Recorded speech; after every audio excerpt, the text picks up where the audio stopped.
Nais po namin parating ang aming taus-pusong pakikiramay sa mga nawalila po ng aming mahal na kaibigan na si James. 24 years ago, when we started to be friends with James, at kung kami nga ay nagkatuluyan, dalaga ng anak namin. Sila sigurong graduate ng kolehiyo at malaki na siya. No, nung kami ay nagkatuluyan. Pero hindi naman po pwede. No? Actually, napakabait nitong si James. At isa lang yung ang may iwan sa amin. No? Ang taong hindi marunong mamili ng kasama. No?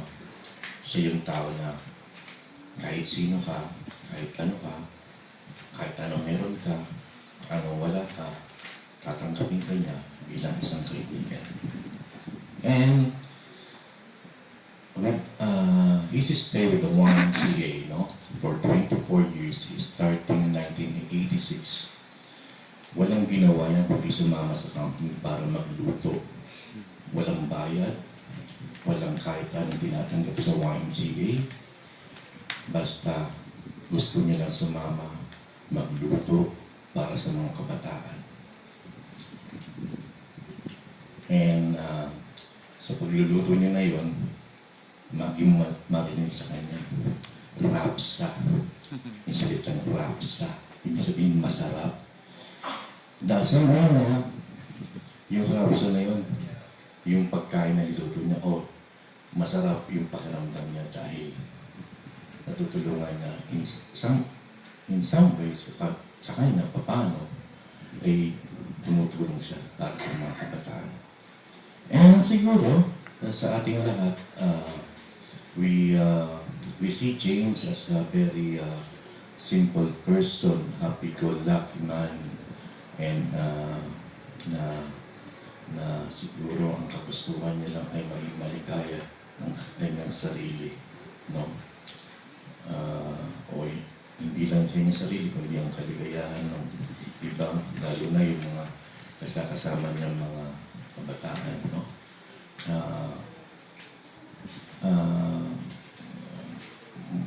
Madalas na minsan na pag-uusapan namin na although minsan pag nag-uusap kami, mas madalas sa harap namin bote, no?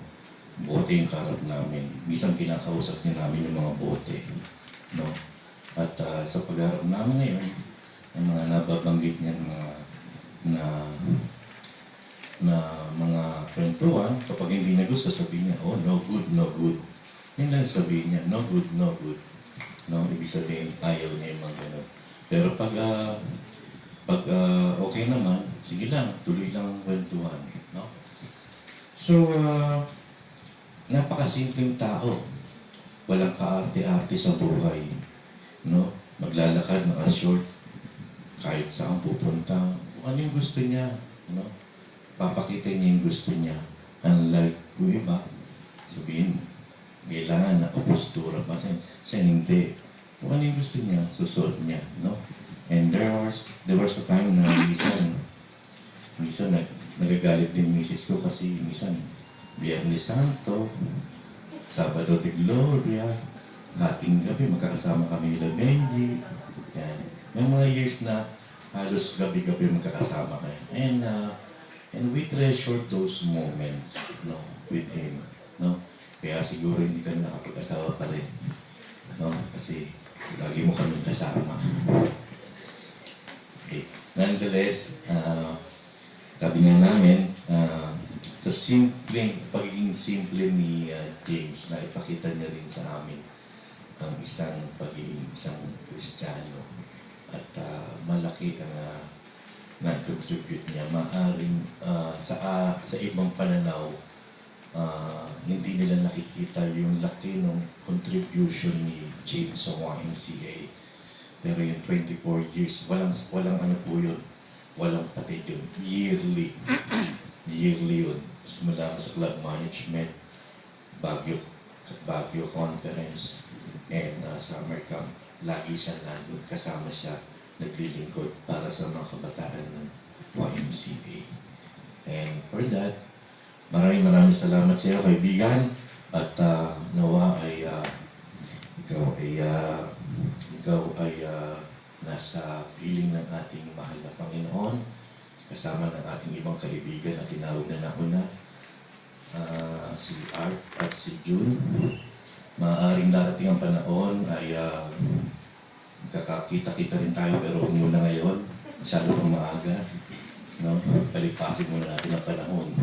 No? Kasi yung aming isa rin kaibigan, no? At isa niyang kaibigan, malapit sa kanya si paring Art niya. No? Wala pang isang taon na namamatay. No? At ito na nga ay sumunod kaagad yung aking kaibigan din. No?